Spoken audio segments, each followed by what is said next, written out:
Hello viewers, অচিন্ততার free coaching চ্যানেলে তোমাদের সকলকে স্বাগত জানাই।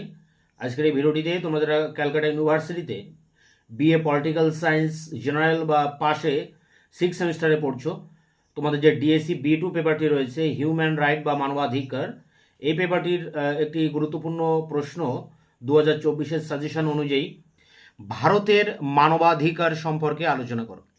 বা এই প্রশ্নটি ঘুরিয়ে আসতে পারে যে ভারতের মানবাধিকার সুরক্ষার ক্ষেত্রে কি কি পদক্ষেপ নেওয়া হয়েছে, বা ভারত সরকার কিভাবে মানবাধিকারকে সুরক্ষা প্রদান করছে, বা অল ওভার আসতে পারে ভারতের মানবাধিকার সম্পর্কে আলোচনা করো। তাহলে একই প্রশ্ন দুভাবে আসতে পারে, ভারতের মানবাধিকার সম্পর্কে আলোচনা আর ভারতের মানবাধিকার রক্ষায় ভারত সরকার কি কি ব্যবস্থা নিয়েছে। দুটি বিষয় কিন্তু একই।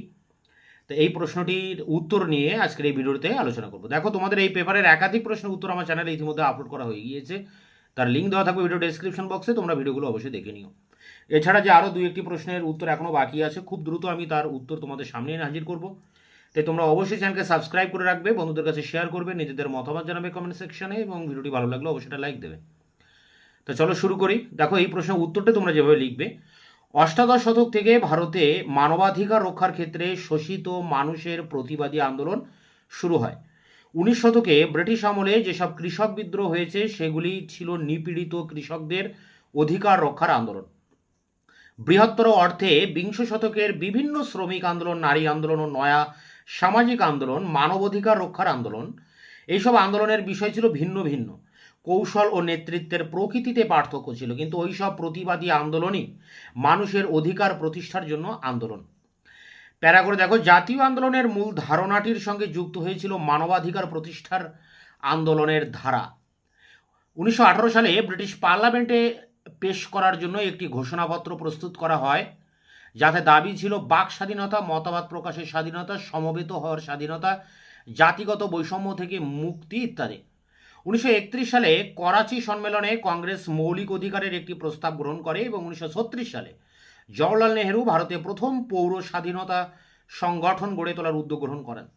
ওই বছরই সারা ভারত পৌর স্বাধীনতা সংঘ গঠিত হয় এবং রবীন্দ্রনাথ ঠাকুর সেই ইউনিয়নের প্রথম সভাপতি হন। প্যারা করে দেখো, স্বাধীন ভারতের সংবিধানে মানুষের মর্যাদা অধিকার প্রতিষ্ঠার সংকল্প ঘোষিত হয়েছে। সংবিধানের প্রস্তাবনায় সামাজিক, অর্থনৈতিক ও রাজনৈতিক ক্ষেত্রে ন্যায় বিচার, চিন্তা, মতামত, বিশ্বাস, ধর্ম উপাসনার স্বাধীনতা এবং মর্যাদা ও সুযোগ সুবিধার ক্ষেত্রে সাম্য প্রতিষ্ঠার প্রতিশ্রুতি প্রদান করা হয়েছে। সংবিধানের তৃতীয় অংশে নাগরিকদের সাম্যের অধিকার, স্বাধীনতা, সাংস্কৃতিক শিক্ষাগত অধিকার, ধর্মীয় স্বাধীনতার অধিকার এবং সাংবিধানিক প্রতিবিধানের অধিকার প্রদান করা হয়েছে।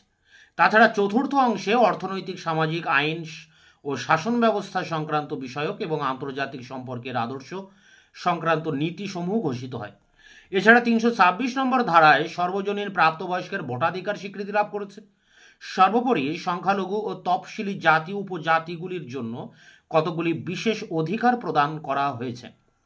প্যারা করে দেখো, মহিলা, সংখ্যালঘু, তফসিলি জাতি ও উপজাতিদের মতো সামাজিক দুর্বল অংশের কল্যাণ বিধানের জন্য সংবিধানের লিপিবদ্ধ বিধি ব্যবস্থাগুলি যথাযথভাবে কার্যকর হচ্ছে কিনা তা দেখার জন্য কেন্দ্রীয় সরকার বিভিন্ন কমিশন নিয়োগ করে।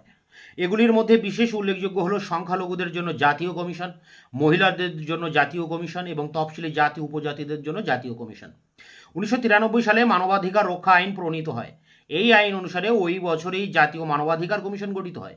পশ্চিমবঙ্গে 1995 সালের জানুয়ারি মাসে রাজ্য সরকার একটি গেজেট নোটিফিকেশনের মাধ্যমে পশ্চিমবঙ্গ মানবাধিকার কমিশন গঠন করেছে। প্যারা করে দেখো, যদিও পুলিশ বাহিনীর দমন পীড়নমূলক আচরণ মানবাধিকার লঙ্ঘন করে, তাই সরকার পুলিশের ব্যবহার নিয়ন্ত্রণের জন্য ব্যবহার বিধি প্রণয়ন করেছে। ভারতে মহিলাদের মানবাধিকার রক্ষার জন্য বিচার বিভাগীয় প্রশংসনীয় ভূমিকা পালন করেছে। বিভিন্ন সময়ে বিভিন্ন মামলার বিচারের ক্ষেত্রে সুপ্রিম কোর্ট ও হাইকোর্ট মানবাধিকার রক্ষার জন্য রিট জারি করেছে।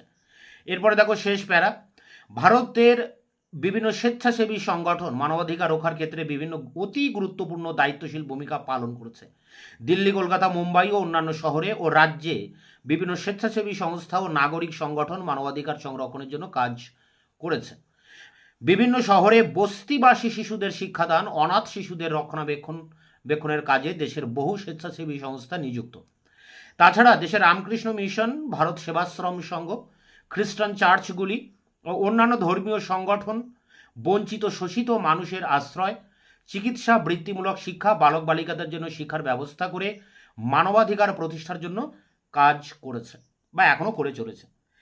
তো এই ছিল ভারতের মানবাধিকার সম্পর্কে আলোচনা, বা ভারতে মানবাধিকার সুরক্ষার ক্ষেত্রে কী কী পদক্ষেপ গ্রহণ করা হয়েছে তার উপরে তার যে প্রশ্ন উত্তর তোমাদের সামনে আলোচনা করলাম। তোমাদের এই পেপারটির একাধিক প্রশ্নের উত্তর কিন্তু আমার চ্যানেলে ইতিমধ্যে আপলোড করা হয়ে গেছে, তার লিঙ্ক দেওয়া থাকবে ভিডিও ডেসক্রিপশন বক্সে, তোমরা ভিডিওগুলো অবশ্যই দেখে নিও। এছাড়া যে 2-1টি প্রশ্নের উত্তর এখনও বাকি আছে, খুব দ্রুত তার উত্তর তোমাদের সামনে এনে হাজির করবো। ততক্ষণে তোমরা চ্যানেলকে সাবস্ক্রাইব করে রাখবে, বন্ধুদের কাছে শেয়ার করবে, নিজেদের মতামত জানাবে কমেন্ট সেকশনে, এবং ভিডিওটি ভালো লাগলে অবশ্যই একটা লাইক দেবে।